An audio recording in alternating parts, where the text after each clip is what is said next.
Muy bien, eh, estamos en otra entrega de conversaciones a la intemperie que tenemos el gusto de llevar en colaboración con el 17 Instituto de Estudios Críticos de México, junto con la residencia de Art House, La Habana. Y para la sesión de hoy vamos a estar discutiendo la publicación de un nuevo libro que reúne los ensayos publicados a lo largo de varias décadas, en realidad, del pensador francés Dionys Mascolo. Eh, los escritores, digamos, participando de estas conversaciones. Entonces, esta va a ser la primera vez en la que vamos a tener pues un autor o una conversación alrededor de un libro de un autor que, que falleció, ¿no? En el año 97, fue cuando murió Mascolo. Y este volumen es de alguna manera, pues, una recopilación de algunos de sus textos que se remontan incluso a la década de los 40. Eh, Mascolo fue un intelectual francés, aunque como veremos y como espero que se discuta hoy en esta sesión, fue también un pensador que puso en suspenso eh, y en paréntesis la propia noción de intelectual, ¿verdad? Figura que curiosamente ha sido, yo diría que injustamente olvidada, ¿no? Opacada, como nos dice también la introducción de este libro, publicado por la editorial La Fabrique de Francia. Y ha sido, me parece, opacado por las corrientes historiográficas y críticas monumentales que han prevalecido, ¿no? Eh, Después de el 68 francés, ¿verdad? Entonces es una figura interesantísima, digamos, ¿no? Para abrir un abismo, una fisura en lo que es la organización historiográfica y sobre todo de la historia del marxismo, ¿no? Eh, de Francia, yo diría que también de Europa, ¿no? At large. Solamente pues terminar con que Mascolo se autodenominó él mismo un pensador del comunismo, claro, pero ese comunismo es, digamos, de cierta medida hereje o constituyó una especie de herejía, ¿no? Al interior de las posiciones hegemónicas y más convencionales de su momento. Y bueno, antes de introducir a quienes acompañarán la discusión de hoy, solamente quiero hacer dos recomendaciones, dado que es un autor que, sobre todo, yo he mirado, ¿no? Artículos que se han escrito sobre él, no abundan demasiado, ¿no? Entonces, como es desconocido, quisiera hacer dos recomendaciones muy breves. Una es que la revista que vamos a poner en el chat de acá, de Art House, ¿no? Entenement ha publicado una entrega, una especie de mini dossier sobre Mascolo, que invitamos a los escuchas a consultar. Y también el profesor Philippe Theophanidis de Canadá ha recompilado en su página web, a phyllis.net, si no me equivoco, eh, ha compilado una bibliografía muy útil de todos los trabajos de Mascolo, y algunos pueden consultarse en línea, ¿no? Pero bueno, para ir a la discusión ya, solamente decir que nos acompaña para hablar un poco sobre Mascolo y el horizonte de su pensamiento el colega Philippe Theophanidis de la Universidad de York, en Canadá. También Iván Mate, desde Alemania, y desde México, un viejo amigo, Aldavio Olvera, eh, quien cerrará la sesión. Así que bueno, sin más, le cedo la palabra a Philippe y tal vez digo algo en inglés antes de decir esto, ¿no? Porque vamos a estar hablando tanto inglés como español. Olvidé decirlo, ¿no? But just to switch and briefly say something about the book and the session for today in English, we'll be speaking in both English and Spanish, and we'll have with us today 3 guests that will intervene and give us their take around a new and recently published book. It's an anthology of Diony Mascolo's work. It's a posthumous book since Mascolo passed away in 1997. He's a fascinating and unexplored thinker and intellectual, although he was critical of the position of the intellectual for most of his his life. And this is an occasion, I think, to not only philologically go into his work, but rather to see or to explore some of the afterlives or the potentiality that some of his ideas still carry to the present. And so the only thing that I would also add that I added in Spanish was that there is a new website that I will post here on the chat. It's from France that has recently published a dossier on Mascolo's work. I think that's useful to engage with. And also I would invite the listeners to explore a very useful bibliography that has been put together in Philippe's website that basically gathers all of the essays, right? Or at least is attempting to do that around Mascolo's work. So just to leave it here, I just want to thank 17 Institutos de Estudios Críticos for hosting the series, and also our house residence in Havana. And so without further ado, just pass the mic to Philippe. Thank you, Gerardo. Thank you for organizing the talk, and thanks also to Art House. Maybe I can continue actually where you left.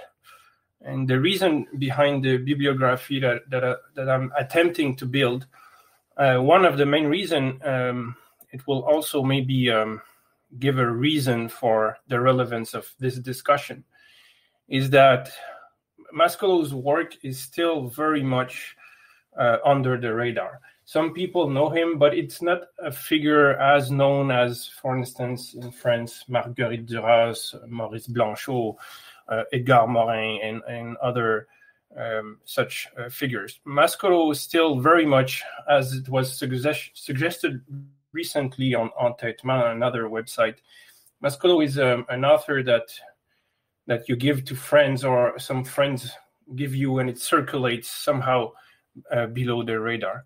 So there is some work to do to try to unearth the essays so we can read them again. So that would be one thing. If we went through together, that's what I'm proposing to do now, just a very general introduction, for anyone who is not familiar with Mascolo as an entry point.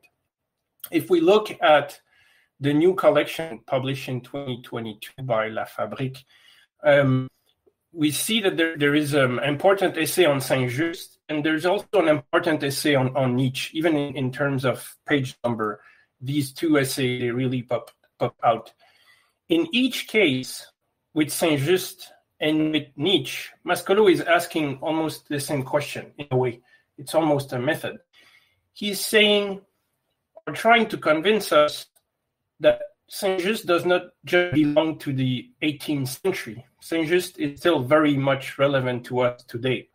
So can we read him, and how can we read him? That's the title of the essay. And he's doing the same thing with Nietzsche when he's trying to find the modernity of Nietzsche. So that could be a leading, at least for me, it's a guiding question.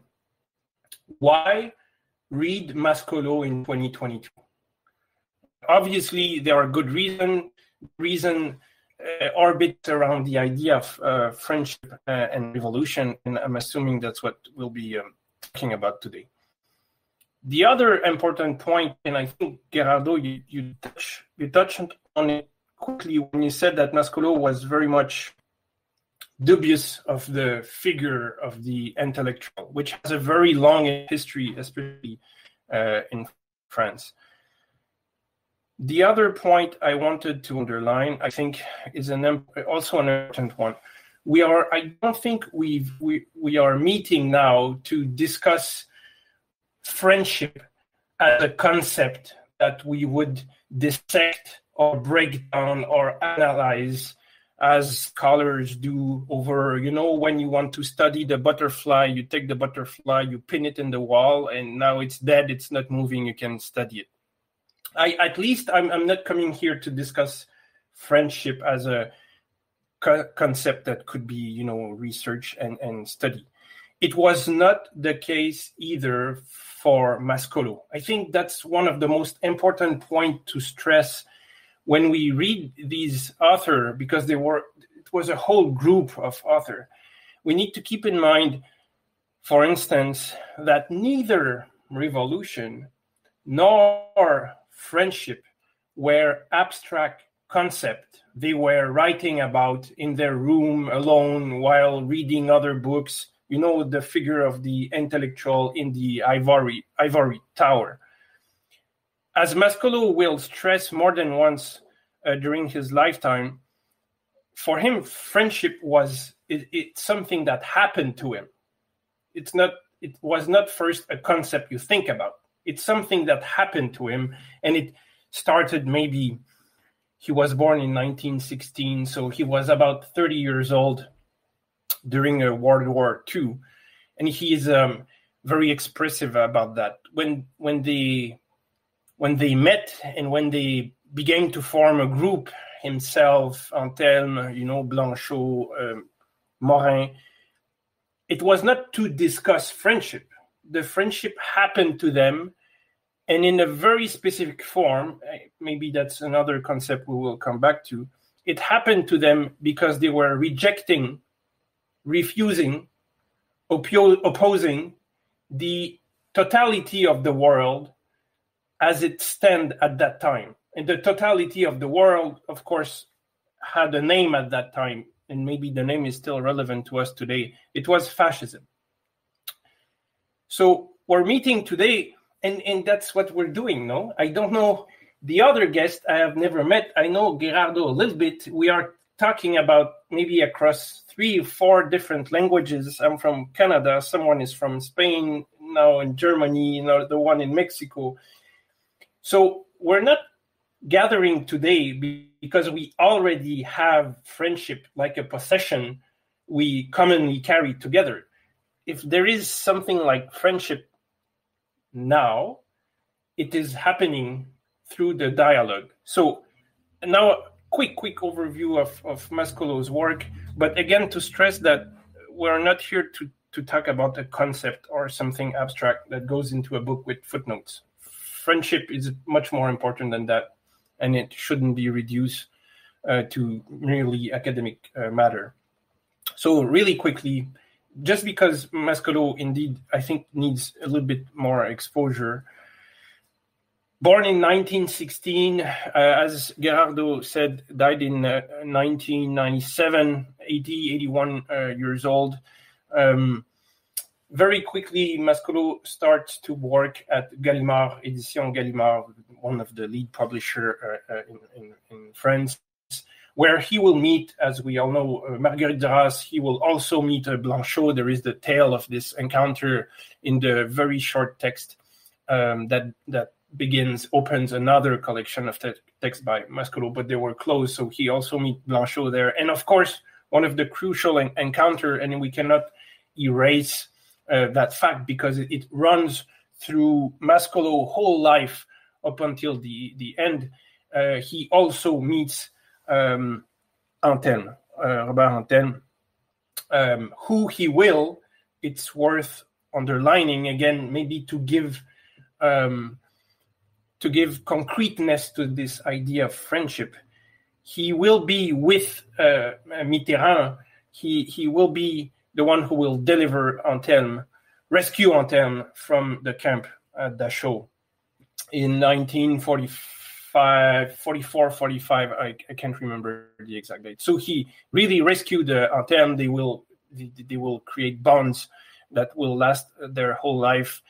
And really quickly, Mascolo, again, it's not theoretical, and it's not precisely the figure of the intellectual as we have come to know today. The intellectual today is someone who does nothing. On the contrary, Mascolo immediately, World War II, he is with the Resistance, which is a very concrete action against the occupation. So with that, immediately the engagement, the opposition to something that is unsustainable, unacceptable in the world, and immediately, not just contemplation, but immediately action.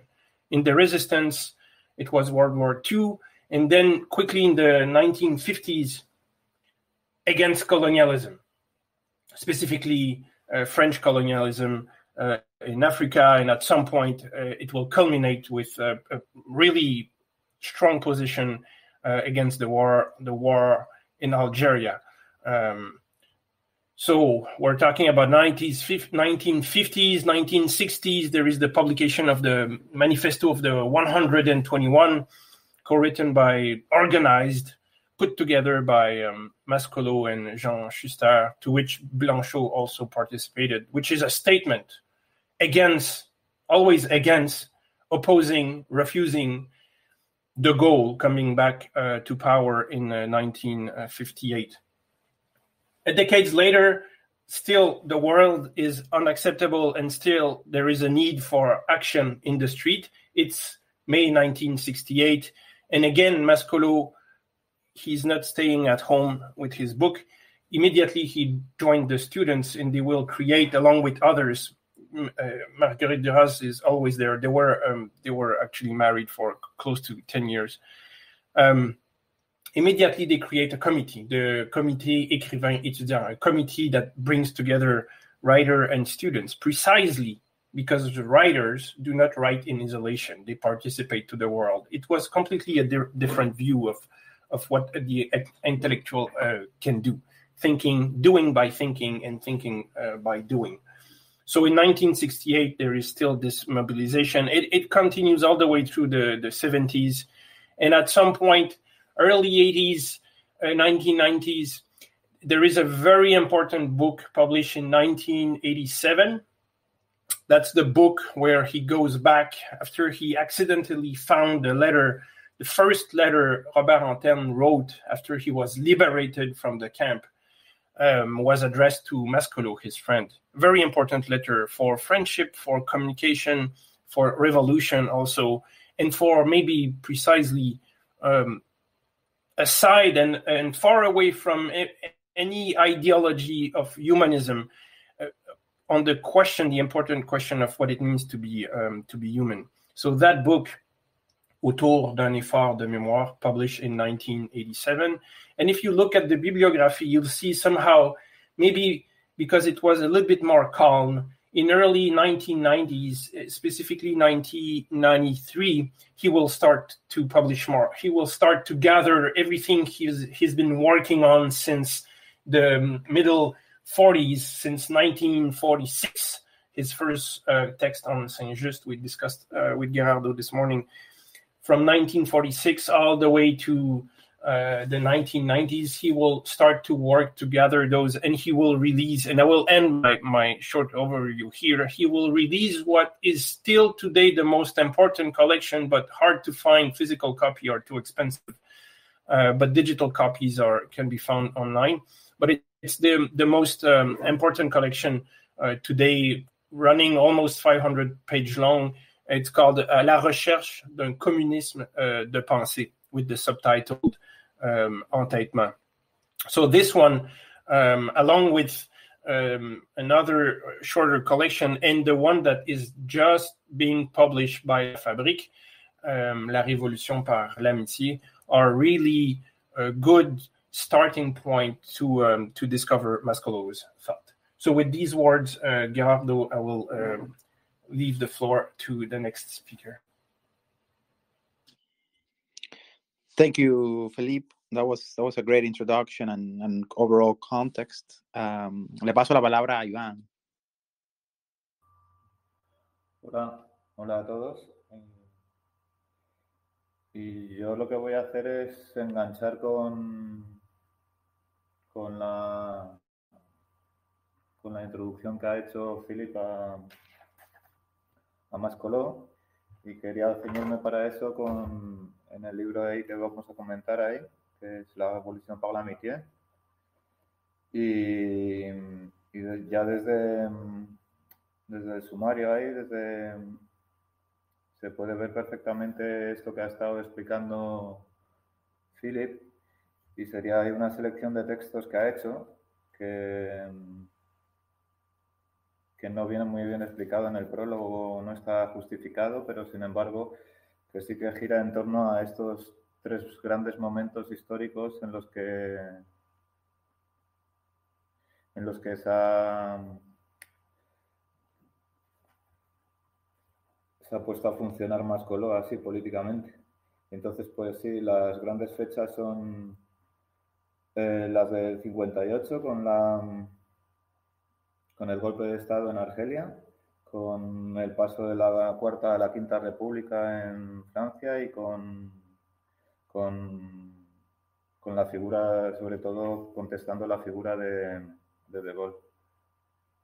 Luego estaría todos los textos que giran en torno a mayo del 68 y claro, del año 43, cuando él empieza a posicionarse, que pasa a la resistencia y que conoce y se hace amigo y compañero de la gente de la calle San Benoit, pues eso no hay nada escrito. A mí lo que me interesa sobre todo de esto, y es una forma de funcionar política, que es que todo gira en base a escritos, todo gira en base a revistas, y luego ya toma una forma más activa, que es en torno a los años 60, en el 68, en el mayo francés, que es formando comités de acción y eso. Eso es lo que me gustaría señalar así.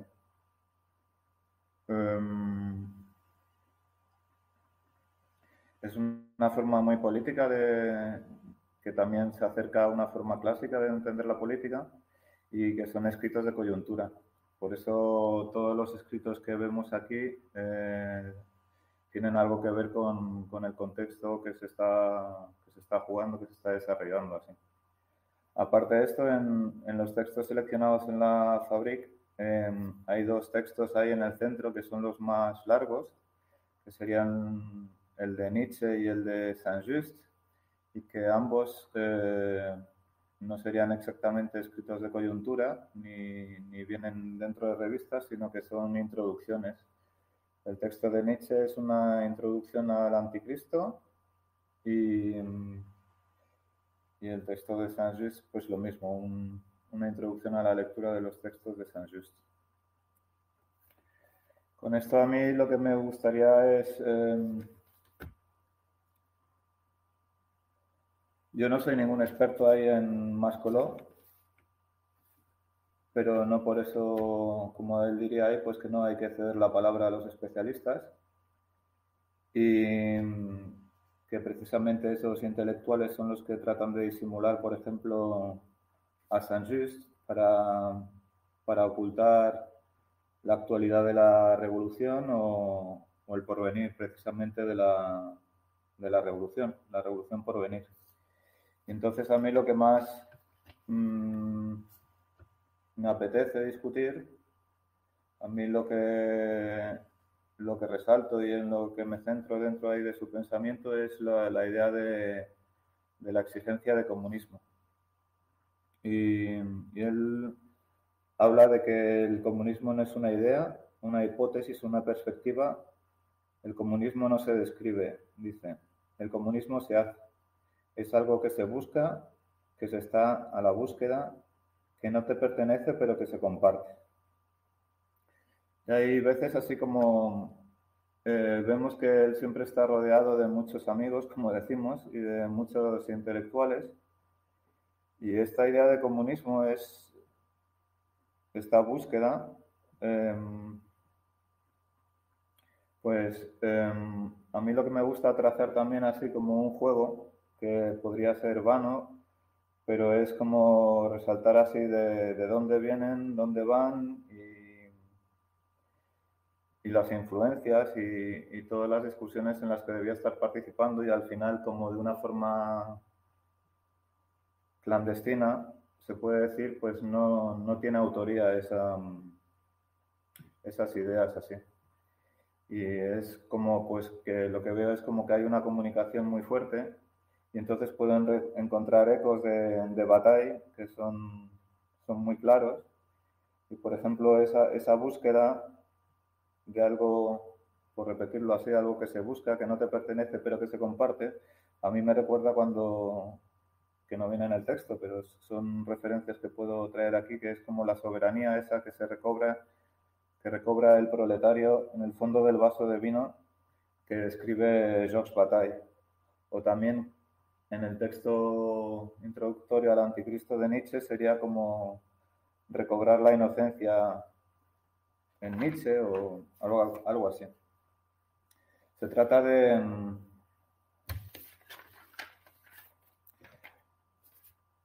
A mí lo que me apetece es como tratar de buscar esos vectores y los encuentro, por ejemplo,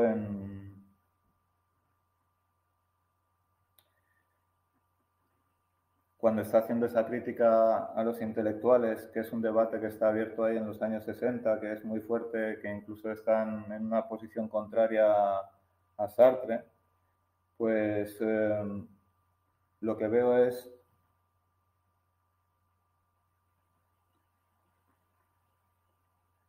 una idea de un intelectual que hay que suprimir y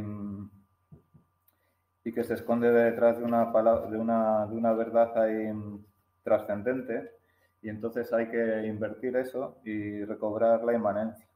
Y dice que eso se puede recobrar, dice en un texto ahí al final de la selección esta de la Fabrik, de una manera ahí como pues a través de la poesía, de la amistad, de la comunicación. Y esto es una exigencia.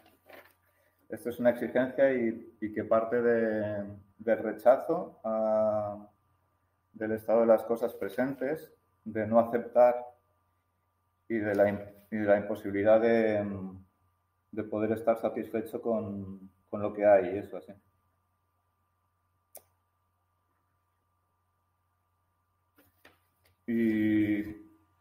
Y luego, pues, cuando veo esos recursos que hace pues, a Marx, esos recursos que hace a Freud, que hace a Nietzsche, pues veo enseguida o entiendo mucho mejor mi lectura de Foucault.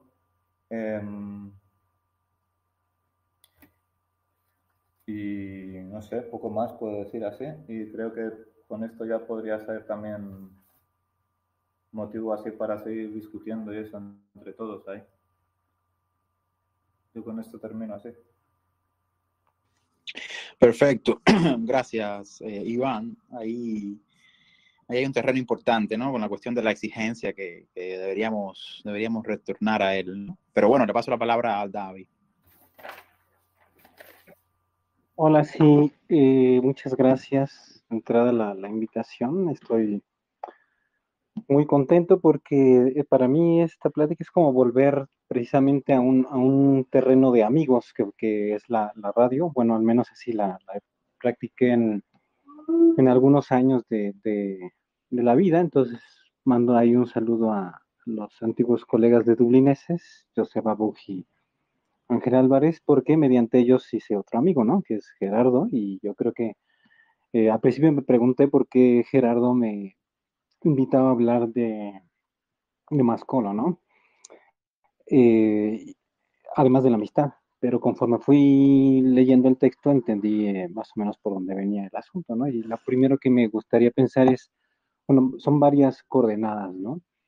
La primera, leyendo a Mascolo, me sentí como si estuviera leyendo un camarada, ¿no? En el sentido de que creo que es una serie de la selección de textos, algunos tienen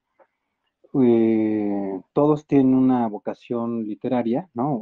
No literario, es una vocación de estilo, una fuerza de estilo y una impronta por el uso de las palabras y por el uso combativo de ellas, que me llamó muchísimo la atención, ¿no? Especialmente por una serie de experiencias a las que yo también pertenezco aquí en mi país, en México. Me parecía que además de tratar de poner una serie de temas en común, ¿no? De tratar de compartir una serie de reflexiones, también el propio uso y la ida y vuelta sobre las palabras son muy importantes, pero no solo sobre la palabra, sino también sobre el silencio. Entonces,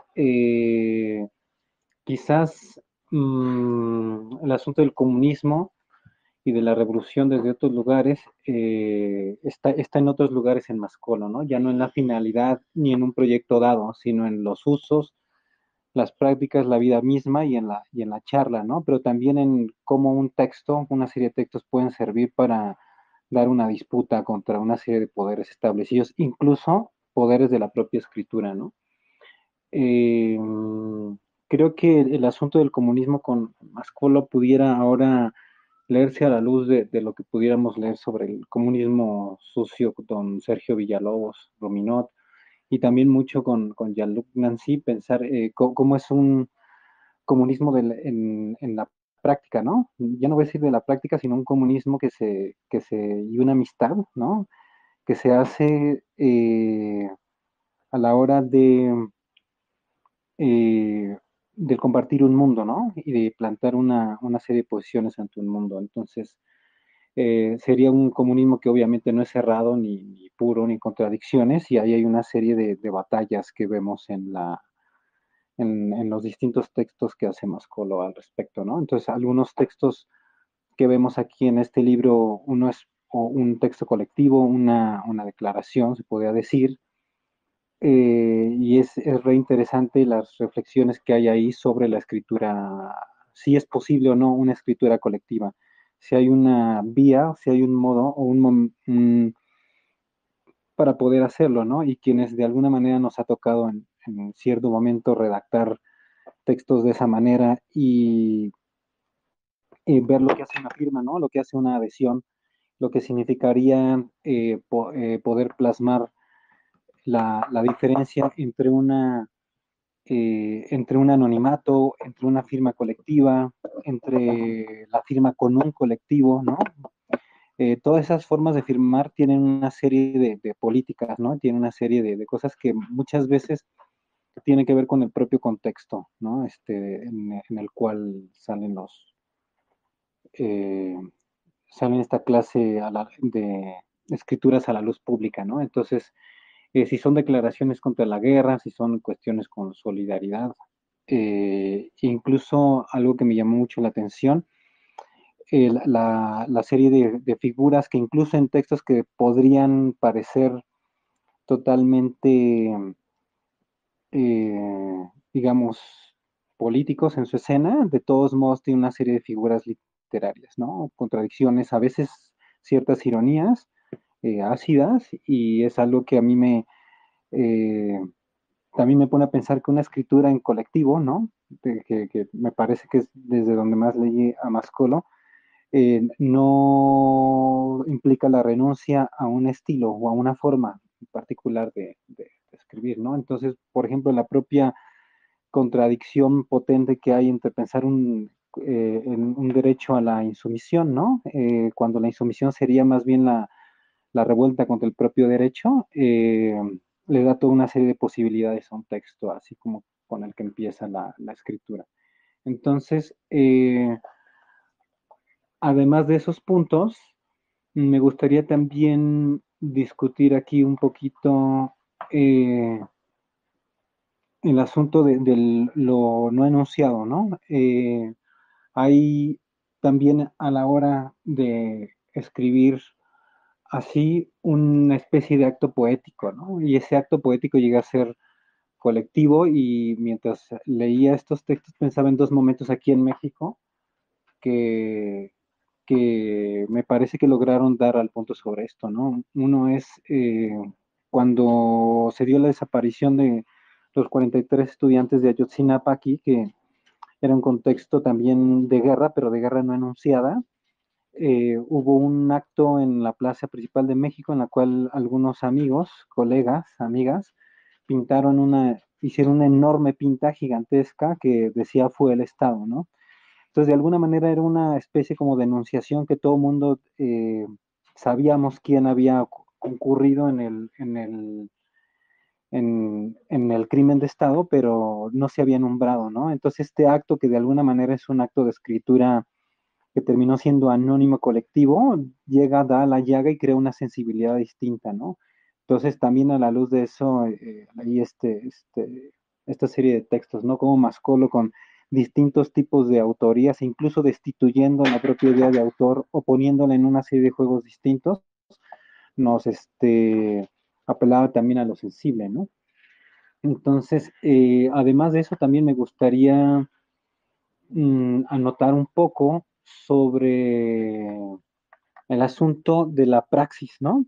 De la praxis y de la escritura, ¿no? Como si el propio ejercicio de la escritura no fuera también una práctica, hasta un mero hecho que implica una fuerza, una serie de fuerzas físicas y que también puede pensarse como una muy radicalmente puesta una disputa, ¿no? El asunto de la escritura y de la cambio material del mundo y de las cosas, me parece que es un asunto súper presente en Mascolo. Entonces, además del asunto de la práctica o de cómo un texto mismo puede meterse en esta clase de discusiones sobre lo político, y no solo eso, sino puede ser una agitación, ¿no? Como un texto no puede ser solo un ensayo para discutir públicamente en la arena, sino algo que llega y sacude a la propia arena de lo público, ¿no?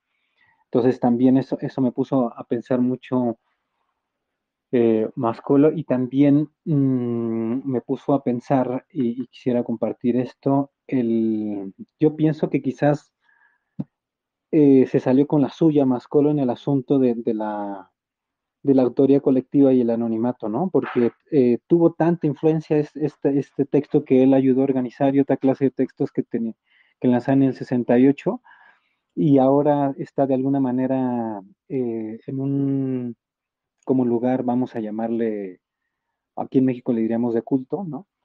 No religioso, sino un autor que se lee desde un modo distinto dentro de las izquierdas, pero me parece que se salió con la suya quizás porque estas formas de escritura colectiva, de colectiva sin colectivo, a veces sin nombre, a veces sin definiciones, sin objetivo, han proliferado totalmente. Parece ya esta tradición en Francia ese hecho, ¿no? Entonces quizás en ese sentido Mascolo se salió con la suya, ¿no? De pensar, de retar una de las cosas más interesantes, y tal vez con esto voy cerrando un poco, esta divulgación que he hecho porque me emocionó mucho el texto en verdad. Me parecería que habríamos que a multiplicarlo en castellano, ¿no? Eh, es el reto a la letra y a la figura del intelectual, ¿no?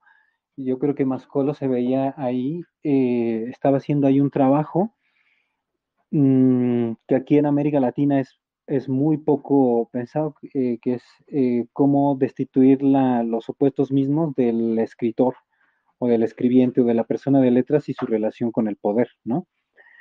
Y ahí había una operación doble, muy combativa, me parece, no sé si dialéctica, habría que pensar si ese es el término correcto, entre silencio y habla, y palabra, y la toma de la palabra, ¿no? Porque a veces el silencio en Mascolo pudiera pensarse como un silencio murmurante, ¿no?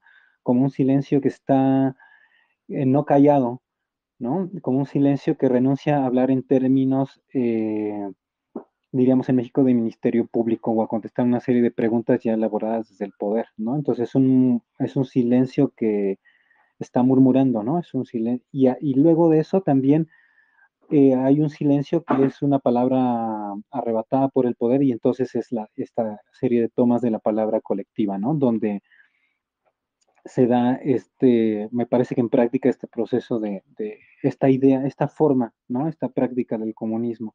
Ahora, ¿qué viene la amistad a todo esto? Pues me parece que eso, ¿no? O sea, justo ese es En el mero hecho del tallereo, vamos a poner en términos de artesanales, de mano también, ¿no? De uso de la mano, de la escritura de textos así, se da una serie de ida y venida de consultas, de puestas en escena, de vueltas, de trabajos que son muchas veces como a niveles del propio proceso creativo colectivo, ¿no? Entonces, por eso digo que se salió con la suya, porque esa serie de formas han proliferado y quizás sin su propio nombre, pero sí con huellas que él mismo y con otras personas de manera colectiva habrá dejado, ¿no?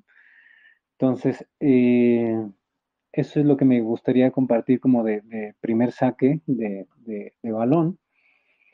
Y bueno, agradecerles también la conversación. Tal vez fue muy difusa, pero quería anotar estas cuestiones que como alguien que estudió letras quería poner. Incluso con esto me voy. Me parece que a pesar de que según yo, y me desmentirán, Mascolo no escribió novelas, hay toda una reflexión sobre lo literario y toda una serie de retos sobre ¿no? Una serie de formas de lo imaginal, de la inteligencia puesta en términos de lo sensible, que están en todos sus textos, ¿no? Especialmente en la forma, pero sin ficción.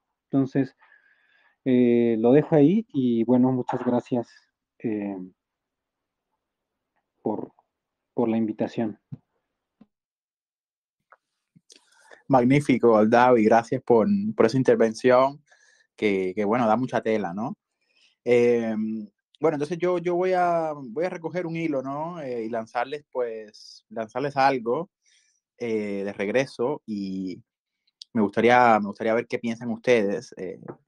Y lo haré en inglés para que se entienda bien, ¿no? Y sobre todo, bueno, algunos amigos me han dicho que están intentando entrar o que van a escuchar y no manejan bien el español, así que por esa razón también, ¿no?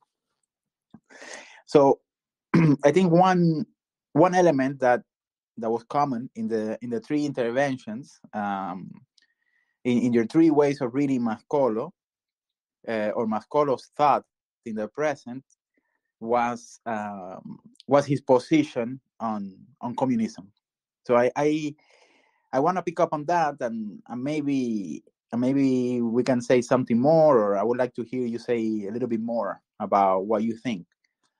And so I think that it would be fair to say, right, that Mascolo's originality, right, or style, to put it in Aldavi's notion, which is a notion that I'm interested in too, in the notion of style or estilo, is that Mascolo offered a new way of thinking about communism, right, that didn't inscribe itself in the two main positions about communism, which I think are still today positions that in, let's call it, radical politics, right, or radical political thought, are still very present, right?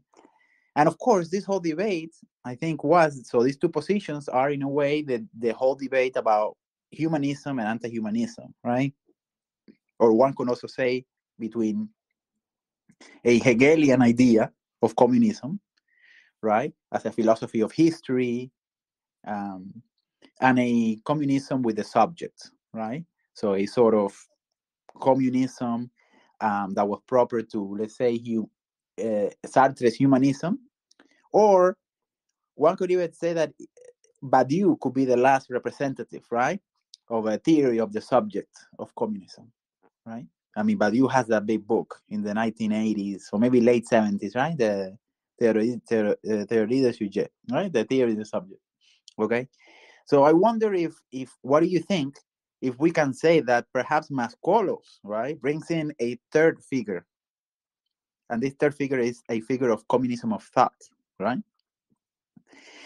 And so what is there? How can we understand this communism of thought? Is it reducible to politics or not? And I, in a way, I will briefly answer the question, no? But before hearing you, but in the book on Antelme, but I think one can find other moments too in the new book on edited by La Fabrique.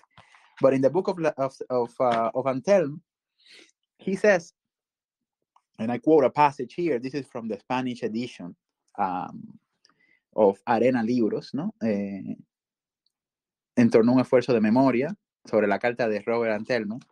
Mascolo says, and I'll read it in Spanish. I don't want to translate it, right? But he says that imaginar que la palabra y la desconfianza con respecto a la maléfica indigencia de cualquier sistema de ideas efectivamente a la vista es la única intuición de la unidad de la especie que conduce al espíritu naturalmente a la idea comunista. Y eso no es política. Close quote, right? But I always been interested in this last affirmation there, right?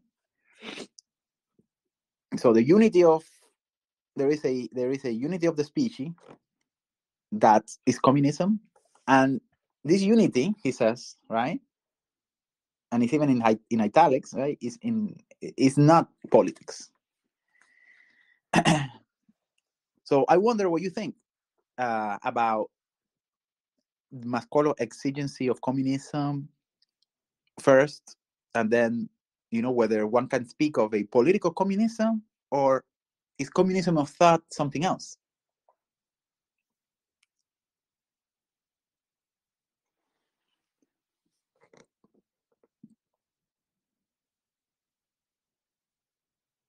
Gerardo, I can jump in just with a few remarks. First, it's a very important point to highlight that Mascolo was not a traditional or an orthodox communist, or he was not thinking communism in the orthodox way.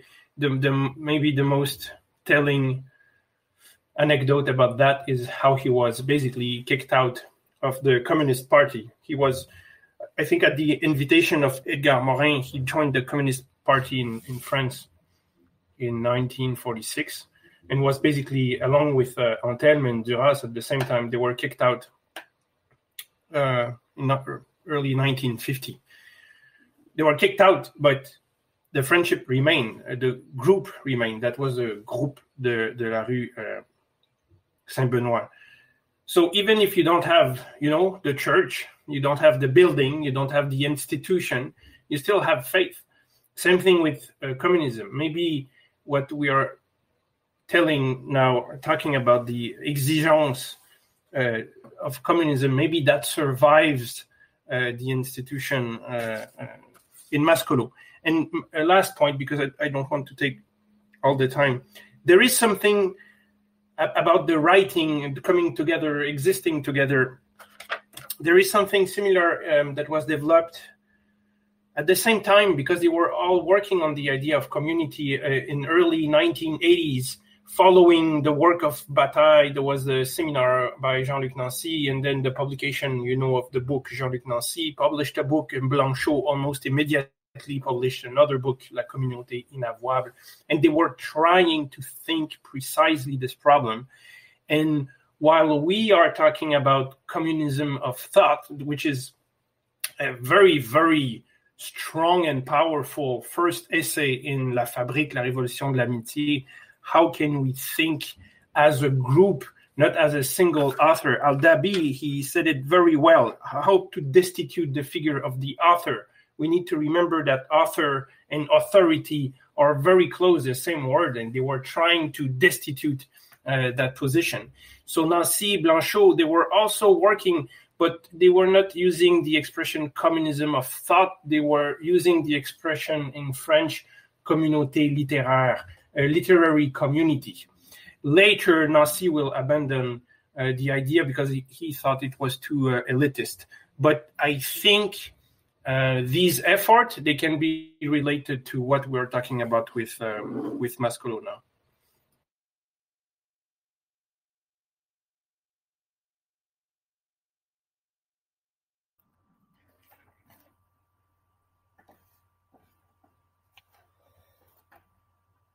Quizás.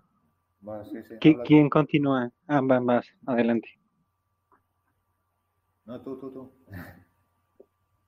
Sí, el mío va a ser muy breve. Sí, quizás podría pensarse justamente un comunismo, a mí me gustaría llamarle de la imaginación, para ampliar un poquito también a los términos de lo sensible, ¿no? Pero también quizás esté muy fincado en un comunismo con el ensayo o la puesta en práctica de un comunismo de la escritura, ¿no? De las escrituras, vamos a llamarlas así, de las escrituras en plural, porque justo o sea, estos esfuerzos que se nos ponen ejemplo en esta edición, algunos fueron justo así, ¿no? Fueron una puesta en común de una serie de ideas que necesitaban ser dichas en un momento y que fueron consultadas, rebatidas, que fueron justo eso, ¿no? Puestas en común. Entonces, me parecería que inteligencia en clave como de, de un trabajo, no quiero usar términos como de trabajo ni colectivo, pero sí puestas en una circulación de opiniones, ¿no? Y una serie de consultas. Entonces, eso y también el asunto de eh, ya no un tono ranceriano de cómo se apela a una escena pública, ¿no? Desde lo plebeyo, sino un texto que agita, ¿no? La propia escena de lo público. Entonces, sí es de la inteligencia, pero también es un comunismo que tiene tonos de agitación, diría yo, ¿no? En este sentido de remover los meros presupuestos de la enunciación, de la propia idea de inteligencia en una república liberal, ¿no? Diría yo.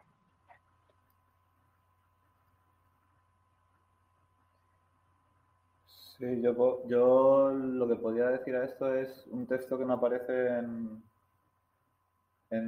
pero que se puede encontrar en castellano traducido y que no aparece en la edición de La Fabrique, y sería ahí como importante para esta cuestión precisamente, sería lo de, ahora no me acuerdo del título, pero es como lo de cómo él define la izquierda. Ahora, si me puedes ayudar, a lo mejor, no sé, alguien que recuerde el título, pero es eso, cuando está definiendo la izquierda no se define en relación con la derecha, sino que sería pues porque es revolucionaria. Y entonces Sí, eso sobre el sentido, sobre el sentido y el uso de la palabra izquierda, ¿no? Sí, sí se puede encontrar por internet ahí yo creo que sería muy adecuado ahí para la cuestión que has planteado ahí. Porque a fin de cuentas retomando ahí lo que ha dicho Philip ahí, son más o menos expulsados del Partido Comunista Francés en los años 50, a principios de los años 50, y tampoco es que se lo tomase muy mal, sino que es que fue de una forma muy natural. El Partido Comunista lo tuvo que formalizar así como una expulsión.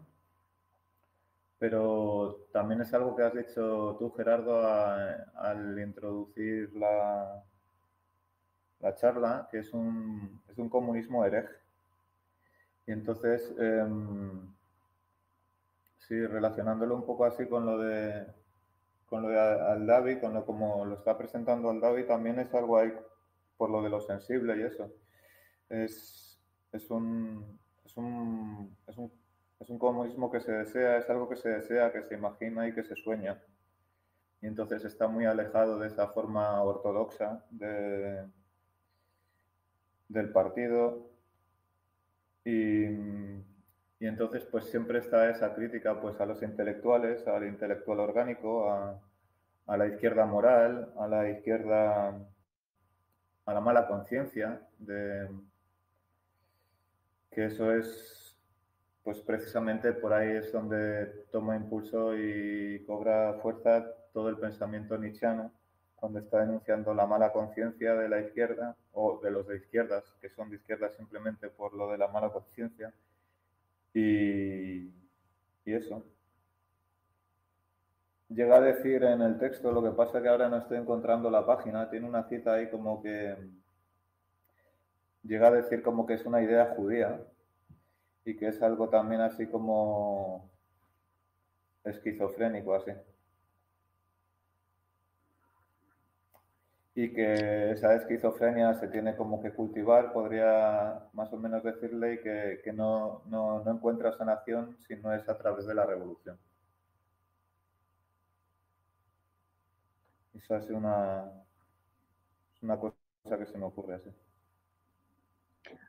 También, perdón, hay que vuelva a hacerme de la palabra, Mascolo, buscando otros libros suyos, encontré que tiene un libro que se llama Del amor, ¿no? Y ahí piensa el amor como algo irreductible y también en términos como de lo común. Entonces me parece que quizás este comunismo pudiera, no sé si leerse en clave infrapolítica al respecto, pero al menos sí en otros terrenos de lo sensible, y que no solo están ante lo político, sino a veces intentando destituir la absolutización de la política, ¿no? Que implicaría un comunismo ortodoxo. Sí, yo también podría añadir ahí que cuando se salen del Partido Comunista y están tratando de hacer otras cosas en los años 50, tratan de hacer alianzas con otros segmentos que circulaban por ahí. Por ejemplo, él lo describe, me parece que es en el primer texto, uno de los primeros textos, y es cuando entran a hacer alianza con los surrealistas, que habían perdido ese protagonismo que habían tenido en los años 20 y 30. Y luego también, pues eso, otra vez volviendo a Georges Bataille, Georges Bataille nunca perteneció al Partido Comunista, pero sin embargo estuvo ya en los años 30 participando en revistas y revistas comunistas, así. Y yo por ahí veo una gran influencia y una forma de hacer comunismo que no era como la oficiosa. Y dentro de los surrealismos, pues claro, tendría que toda esta cuestión del deseo y lo del amor que estaba diciendo ahora, por ejemplo, al Davi, otra vez volviendo a Bataille, es una cuestión muy, muy, muy, muy importante. Como en el juego, como en el amor o en la poesía. Es como se puede encontrar esta forma de comunicar. Sí, esto es muy interesante. También un poco agregando en este contexto, ¿verdad? Que ustedes han dicho, pero hay que recordar también que creo que en el propio año 68, 69, Jacques Rancière, ¿verdad? Publica su libro crítico de Althusser, ¿no? Aquel libro de la lección de Althusser, donde hay una enmienda muy, muy importante, muy enfática al lugar del intelectual también, ¿no? Sobre todo al intelectual del partido. Y al final yo pienso que, claro, o sea, el intelectual del partido simbolizado por Althusser, yo pienso que ha continuado, ¿no? Y podemos llamarle el intelectual de lo social, ¿no?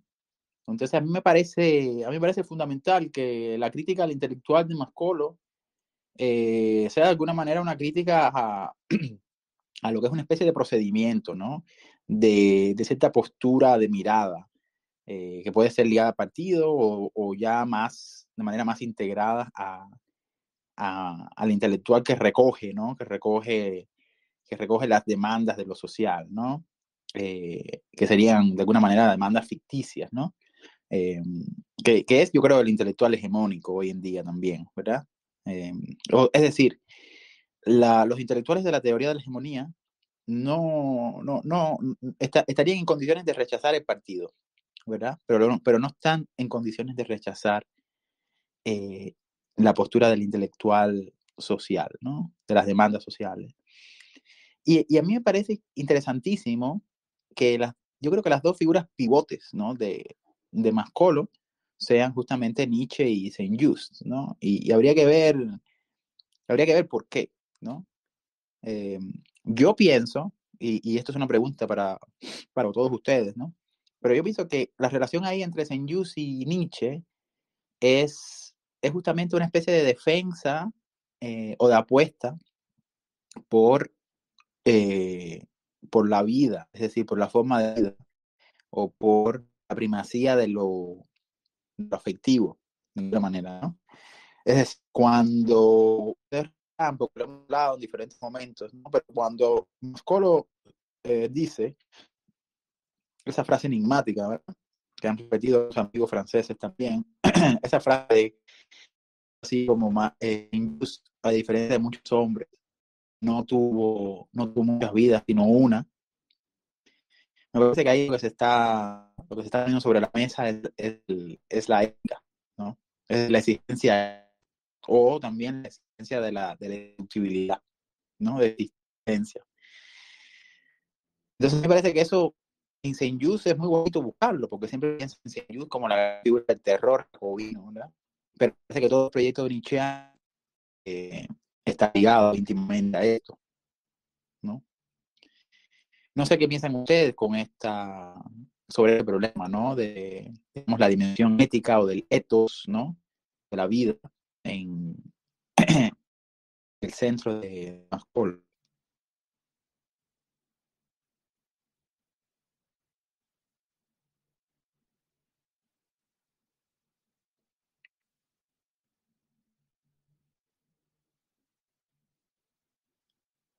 And then, for maybe for later on, but another question I have, I don't have clear at all, is whether love and friendship stands for the same, or whether love and friendship are themselves irreducible, cannot be sort of used interchangeably, okay? Because I think that it would be very hard, right, to think of a politics of love, right? I mean, this is what Tony Negri and Michael Hart have suggested for decades, right? But of course, what is the motto of love in politics? Is Saint Francis, right? It's Franciscanism, right? And I think that's problematic. I think that that love, and that's why in a way Heidegger was suspicious of love, right? Love has a strong sort of humanistic connotation, right? Of love the neighbor and that kind of thing, right? But I whoever wants to jump in, of course.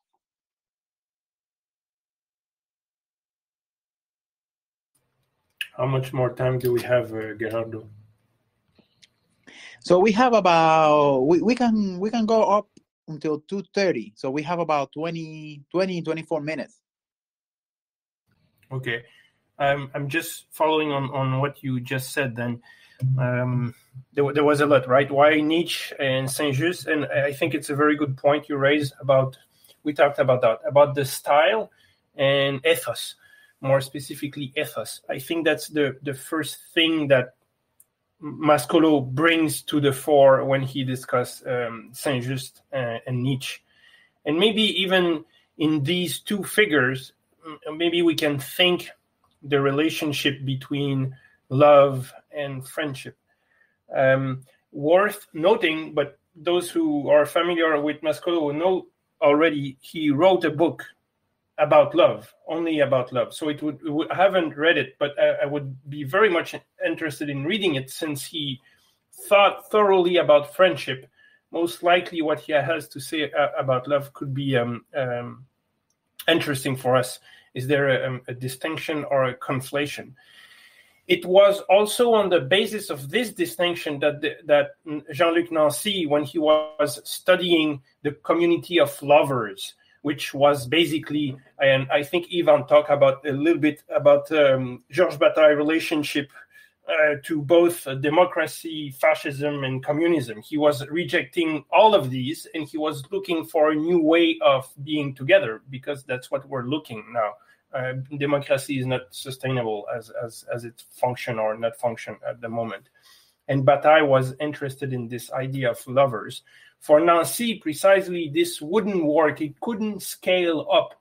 Maybe it can work for two lovers in a living room, but it's hard to scale that up to the size of a whole country. The other author, Gerardo, we talked a little bit about that. Hannah Arendt was also really against the intersection of love and politics, which we find sometimes also in contemporary theory.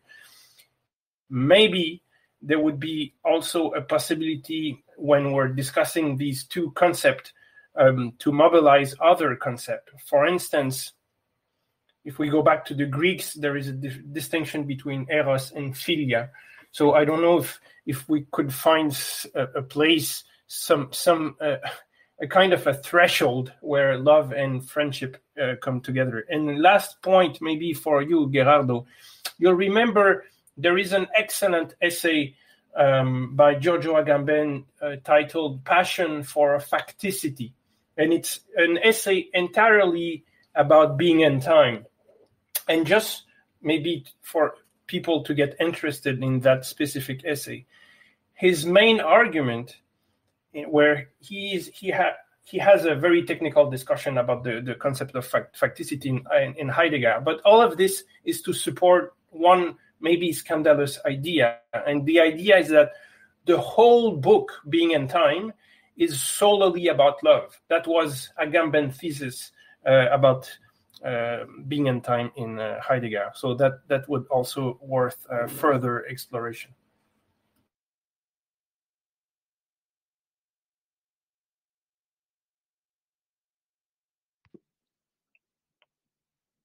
Yeah, no, that's excellent. Whoever wants to jump in, you can do that. Not a problem. Humberto, if you're here, you can also you're welcome also to join, and say say something if you wish.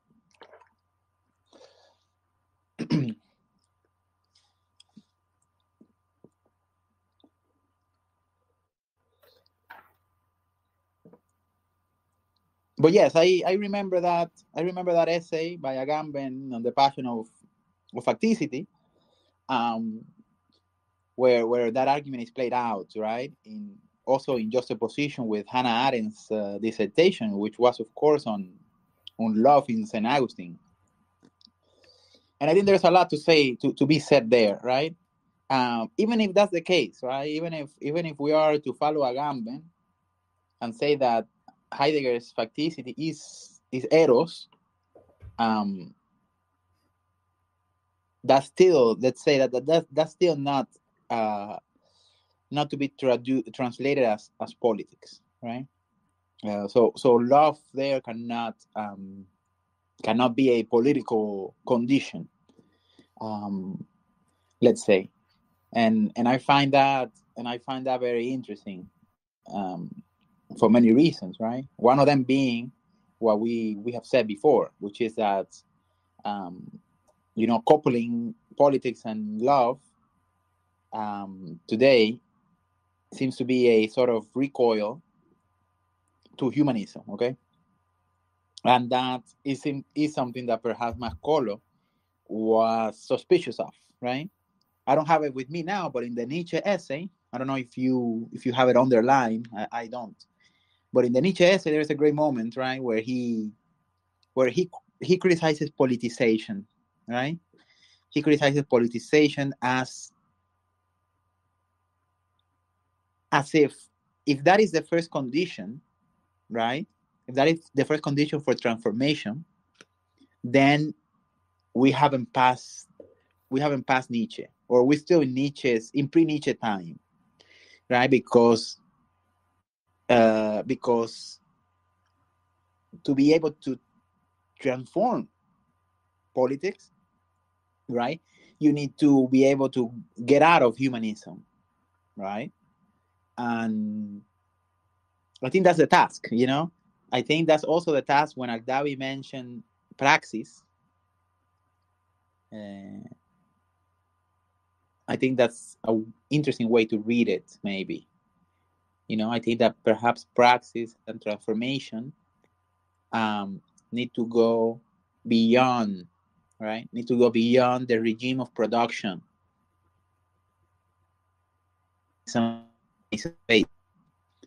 Or to put it in other terms, beyond Marx, okay? Because you remember that Mascolo keeps saying in many places that the inventor of communism is not Marx, but Hölderlin, right? That's also very interesting. If, for instance, the great Marxist from Chicago, well, he passed away, I think, last year or a few years ago, right? But Moishe Postone thinks that the end game of Marx, right, of Marx and the proletarian position needs to go through production. And so this entails that Marx political ontology is always a productivist ontology, right? It's always at the level of production. And so I think that Mascolo wants to find, even though he doesn't make it explicit, right? And he didn't go through all the work like Postone did to see this in Marx, but I think he was trying to get out of this, right? To get out of the productionist or productivist ontology that is constitutive of Marxism as a inverted idealism.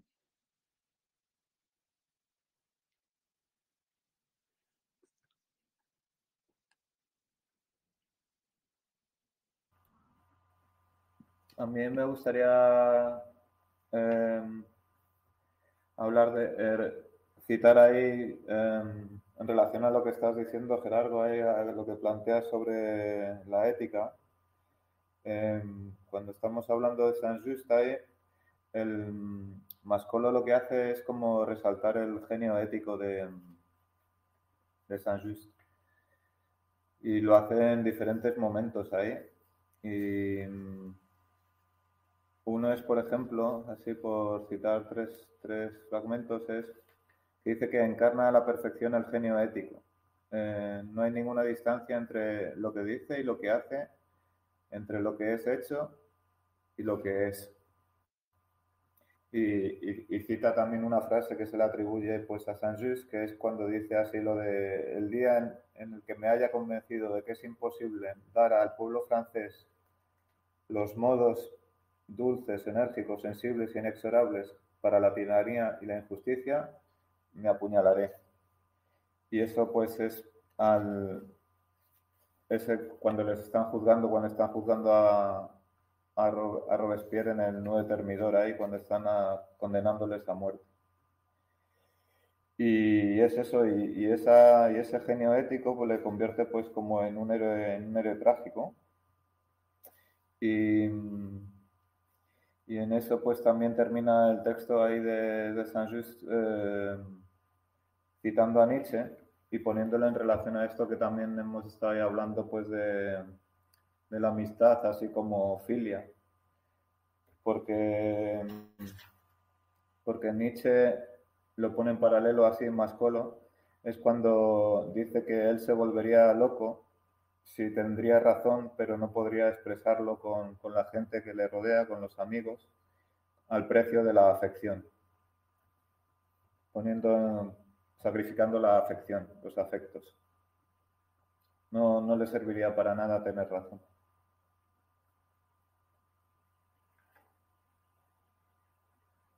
Y luego, pues eso, también una cita muy famosa que también es muy recurrente en otros textos que estamos leyendo en novedades, pues es lo de que también se le atribuye a Saint-Just, que es como que el arte de gobernar no ha producido nada más que monstruos.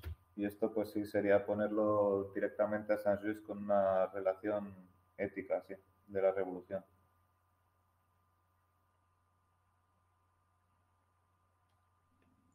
Sí, quizás el término que usa Mascolo ahí es pasión ética, ¿no? Y eso va directamente en, en cercanía al tema de lo que también Mascolo habla del hombre de acción, ¿no? Y este hombre de acción como alguien que escribe, o sea, la escritura como una acción, pero también alguien que está ante la polémica idea de una realidad de mundo, ¿no? Y a mí lo que también me interesa mucho es el gesto mismo de pensar si hay una posibilidad de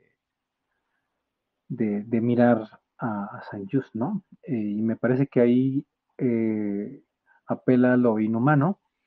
Pues es una fuga del humanismo en la medida en la que la revolución después es adaptada, o sea, solo los enciclopedistas son los que pasan a como al lado bueno de la historia revolucionaria. Entonces, la gente que la hizo y toda la serie de excesos, de pasiones, y alrededor de ello quedan es, expulsadas, ¿no? O sea, es una como operación intelectual ascética sobre Saint Just.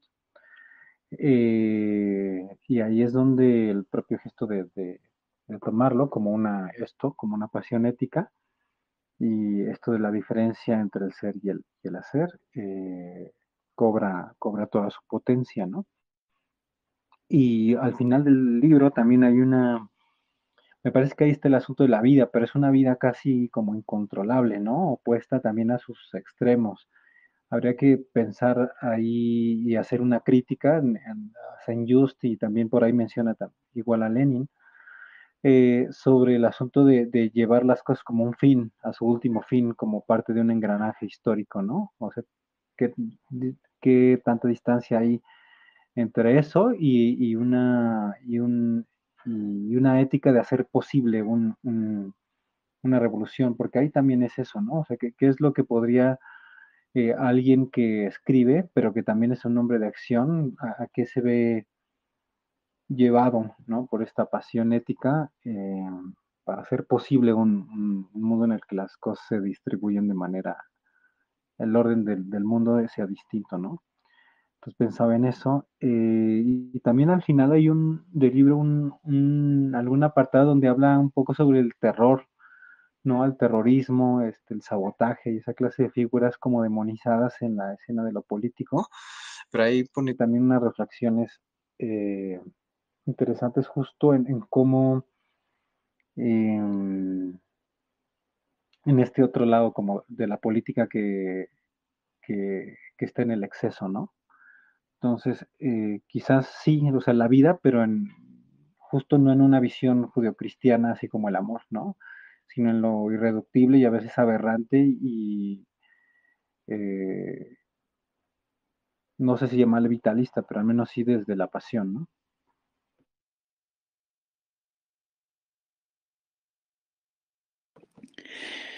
Sí, es interesante que hayas dicho lo de lo aberrante porque, bueno, lo comentábamos hace unos días con nuestro amigo Alberto Moreiras, le enviamos saludos a Alberto, pero aberrante, ¿no? Bueno, están unidas esas dos palabras, ¿no? El ab, ¿no? Que se sale del camino y la errancia también, que yo pienso que efectivamente, o sea, son, digamos, ese movimiento intrínseco, ¿verdad? Ese movimiento intrínseco de esa vida, ¿no? De esa vida sin la monstruosidad política o de lo político. Pero bueno, finalmente nos quedan unos minutos. Yo quería preguntarles sobre un último tema que un poco ha salido ahora en esto que acaba de decir Aldavi, y que de alguna manera está implícito también en la cuestión de la revolución, ¿no? Y es el tema de la violencia. Porque hemos hablado de la amistad, del amor, de la facticidad, ¿verdad? Y bueno, todo esto puede malentenderse o simplemente entenderse como algo así como New Age, de buena onda, ¿no? Como se llama en España, como de buen cuñado, ¿ya? Pero me parece que el elemento como digamos, el elemento que le pone salsa, ¿no? Todo esto es la cuestión de la violencia. Y, no sé qué piensan ustedes sobre esto. Es decir, pudiéramos pensar a Mascolo como un pensador de violencia, o es toda su apuesta, de nada y de irse a la especie, irse al común de la especie, una manera de evitar la violencia. Felipe, was all this clear, this last question? Yes, you want to talk about violence and revolution. Okay, perfect. So I'll leave it there, and if everyone wants to say something, we can close it up and leave it. I will just propose this. It's very short. And for those interested, there are a couple of very, very interesting audiovisual documents about Mascolo. Some of them are already available online, so it's not just about reading books. You can actually see the men speaking and living. Very interesting. There was a movie made in 1968 by William Klein. We talked about it recently, titled Grand Soir, Petit Matin, epic evening and more modest morning. And in there, Mascolo is exploring. He was filmed during a meeting of the Comité Écrivain Étudiant, the committee that brought together writers and students. And they are exploring possible slogan. Slogan were very important in 1968. So my comment, I'm just sharing one of these slogans, maybe can be useful for the discussion. In French, it reads like this, and I'm sure you'll get it. La violence, c'est De Gaulle. Le pouvoir, c'est nous. So violence, that's the government. It's the monopoly of violence belong to the state. Us, maybe we can have power. So power and violence, that could be a distinction that could be helpful for the discussion. That's all I wanted to share. Thank you.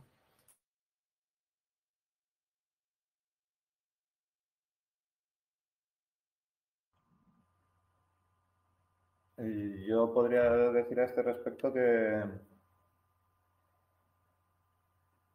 sí, en el texto aparece una enumeración, así en un texto de coyuntura, que hace un análisis de las diferentes posiciones políticas del momento. Ahí la última aparece criticando el terrorismo. Aún así, reconoce en el terrorismo que no se queda, como decías, lo del buen cuñado, y sin embargo pues hay ruptura en eso. Y entonces, siguiendo a Nietzsche, pues ahí está clarísimo que está ahí está todo el rato remitiéndose a la negación, al rechazo, que es un texto muy importante ahí, que de una gran influencia que le viene a través de Blanchot y que fue muy importante entre el grupo. Y ahí también pues está lo de la destrucción del estado de las cosas. Y en algún momento también habla de insurrección, pero no encuentro ahí la cita. Y habla de romper. Hay que romper con la actitud idealista en general y hay que romper con fuerza. Y luego en un texto, el último texto, que no está bien explicado en La Fabrique, porque ha elegido este último texto, que es el de Sobre mi propia estupidez y la de los demás, es un texto que forma parte de su gran libro, por decirlo así, que se llama El comunismo, que es un libro gigante ahí, muy difícil de leer, y esto es simplemente pues un apartado de ese libro. Y ahí hay un momento en el que habla de recobrar la inmanencia frente a tanta trascendencia, la trascendencia que encarnan los intelectuales y esa forma especializada de usar la palabra, y como pues traerla aquí y darle la vuelta, pues pone el ejemplo de, es un poco bestia, ¿eh? Y por esto de lo de la violencia, pues claro, no puede ser de otro modo, y es cuando la inmanencia aparece pues como el cadáver de Mussolini, puesto patas abajo, y es cuando Y es un momento de poesía, dice. A ver si lo encuentro. Un momento. Dice, restablece las cosas en su inmanencia, que había sido violada. Expone esta nulidad con violencia y crueldad, como el dictador Mussolini fue expuesto en Milán. Y ahora abre un entrecomillado y dice, es una importante contribución a la poesía haber expuesto así a Mussolini, que fue aportada por el pueblo italiano. Y es una cita de Carlo Levi. En este momento pues está relacionando poesía con esa forma violenta que fue pues la ejecución de Mussolini y que sería pues una imagen poética de cómo se invierte la trascendencia y se recobra la inmanencia.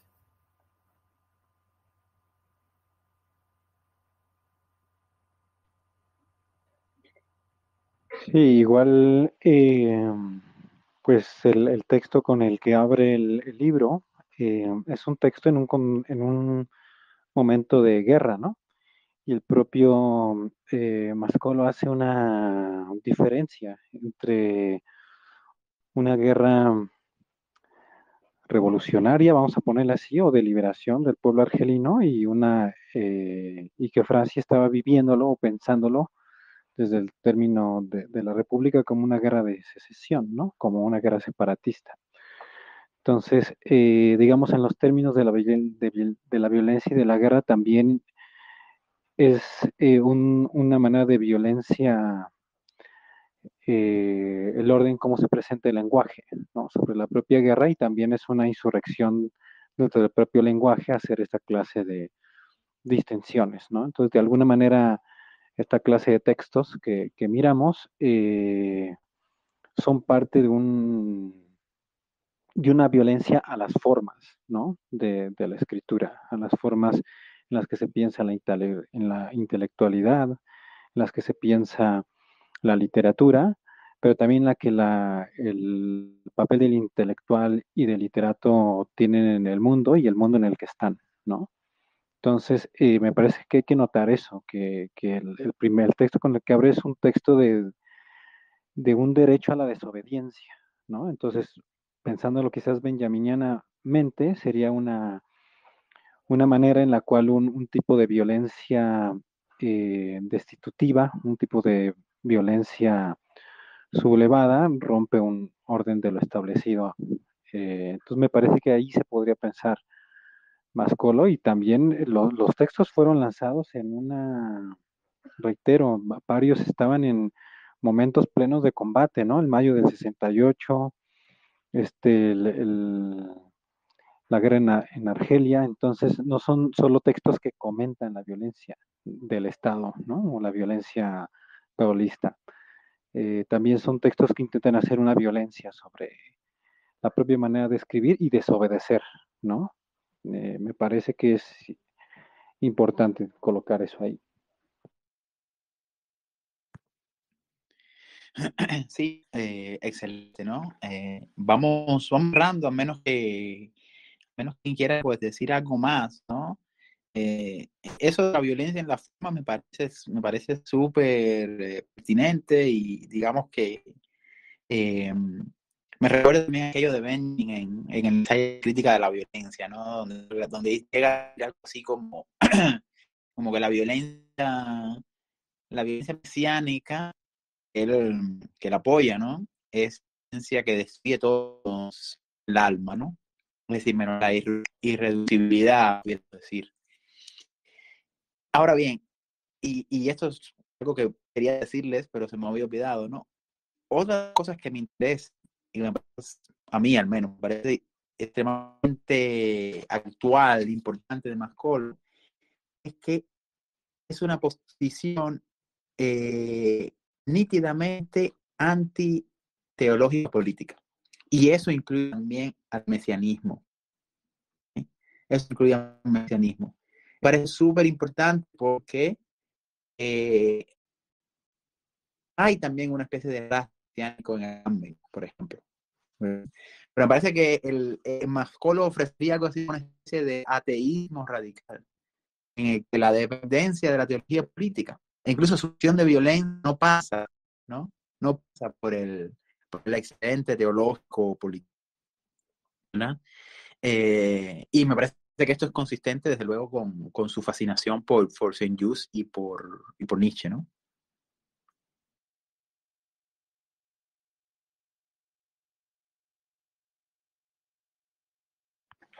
¿Algo final que quisieran decir, amigos?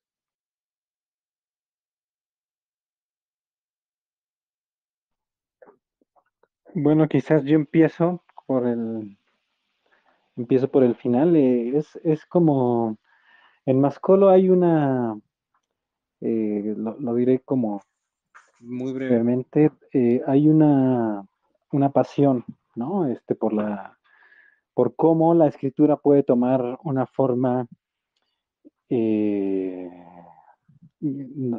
una forma, voy a decirlo con estas palabras, de combate, ¿no? Una forma en la cual cuestiona el mundo y también cuestiona las maneras de la propia enunciación escrita. Y eso es una apuesta, no es un asunto meramente combativo, sino también mediante ese combate se pone otra cuestión de cosas en común, ¿no? Entonces, creo que su escritura es tremendamente pertinente para un momento en el que por más que las reivindicaciones, hay toda una serie de reivindicaciones que hablan sobre el tema, sobre los derechos y así, cada vez son más conservadoras y reaccionarias las formas de escritura y de enunciación. Entonces, pensar en Mascolo es pensar en cómo la puesta en común y cómo la escritura pueden, en su forma, son tan importantes como lo que se está diciendo, importantes en su potencial de tal cual liberación, ¿no? Eso sería lo que diría. Pues hay que leerlo, es importante leerlo desde ahí. I like Aldabi's ideas, and I realize that after 90 minutes now I understand Spanish, I think. But Aldabi is right. There is really something, and it was in Mascolo, and you can also see it in an author like Blanchot, who is often maybe seen as a very difficult, abstract author. But actually, and Blanchot, some people might know, he was fascinated by graffiti and tags. The tags you write on the wall. He was interested in new forms of writing in May 1968. So maybe to loop back, and I'm just highlighting the value of Aldabi's comment, but to loop back to what we were saying together before even the recording started, when we were talking about university and how they became market. What we have done now with the figure of the intellectual, basically, it's a powerless worker working in an institution that is just another institution of the market. In these circumstances, it becomes important to indeed explore alternative forms of writing and forms of writing that can have an impact. In 1950, 1960, in the 60s and the 70s, each time there is a need for direct action, Mascolo, what does he creates journal or he writes manifesto. And while he's doing that, he is always, also something Aldabi mentioned, he's always trying to find ways of writing in common. That is, collective modes of writing that cannot be simply reduced to a single figure of one author and, of course, then marketed as product and commodity. So I simply wanted to second Aldabi's comment. Thank you.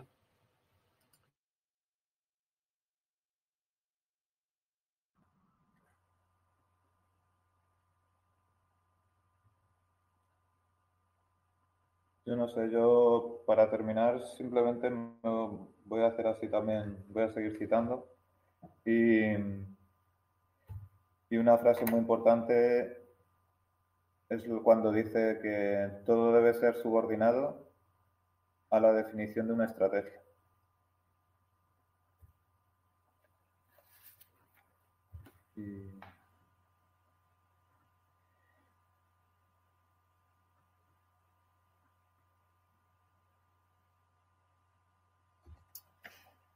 No sé, no tengo nada más que decir así.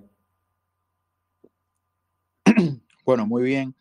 Bueno, entonces, excelente. Yo creo que lo podemos dejar por acá para que no se haga demasiado largo, ya que llevamos pues 1 hora y 35, más o menos es la hora en que solemos cerrar estas conversaciones, ¿no? Conversaciones a la intemperie, la serie que llevamos con el 17 Instituto de Estudios Críticos y Art House.